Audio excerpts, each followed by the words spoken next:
ஒரு 3 மாசத்துக்கு அப்புறமா இந்த ஒரு ஸ்டோருக்குள்ள என்ட்ரி குடுக்குறேன். என்ட்ரி ஆனதும் அடடே ஆச்சரியக்குறி!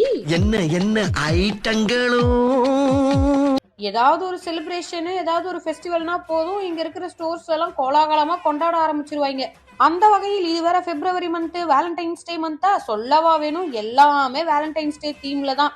தண்ணி குடிக்கிற ஸ்ட்ரால ஆரம்பிச்சு தலையில போடுற ஹெட்பேண்ட், காஃபி மக்கு, டம்ளரு, பவுலு, காஃபி மக்குக்குள்ள விதவிதமா ரகரகமா சாக்லேட்ஸ், அது மட்டும் இல்லாம நல்லா ஜகஜகன்னு என்னன்னே தெரியாத அளவுக்கு ஒரு சில ஐட்டம் எல்லாம் வந்துட்டு இந்த வேலண்டைன்ஸ் டே தீம்லயே கிஃப்ட்ஸ் நிறைய வச்சிருந்தாங்க. பிளேட்ஸ், ட்ரேஸ்ன்னு சொல்லிட்டு இங்க பாத்தீங்களா, இந்த ஒரு பிளேட்லாம் வந்துட்டு செம்ம கியூட்டா இருந்ததுங்க. ஹார்ட் ஷேப்லயே வந்துட்டு பிளேட். இந்த பக்கம் பார்த்தா வேலண்டைன்ஸ் டே, அந்த பக்கம் பார்த்தா ஹார்ட் தீம்னு சொல்லி கடை ஃபுல்லா இந்த தீம்ல தாங்க கிஃப்ட்ஸ் எல்லாம் குமிச்சு வச்சிருந்தாங்க. அதுலயும் இந்த டெடி பேர்லாம் அல்டிமேட்.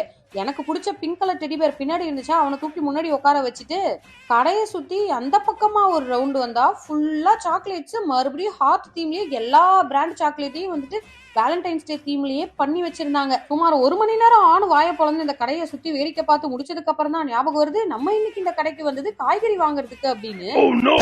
ஐயோ மகனே அத பத்தி யோசிக்கவே இல்லையே. ஒரு வழியா சுயநினைவுக்கு வந்து வேலண்டைன்ஸ் டே கிஃப்டாவது ஏதாவது நமக்கு என்ன தேவையோ அதை வாங்கியே ஆகணுமே, அதுக்கு தானே வந்தோம்னு சொல்லிட்டு லிஸ்ட்ல இருக்கிற காய்கறி, பழங்கள் எல்லாத்தையும் எடுத்து போட்டுட்டு பில்ல போட்டு வீட்டுக்கும் கிளம்பிட்டேன்.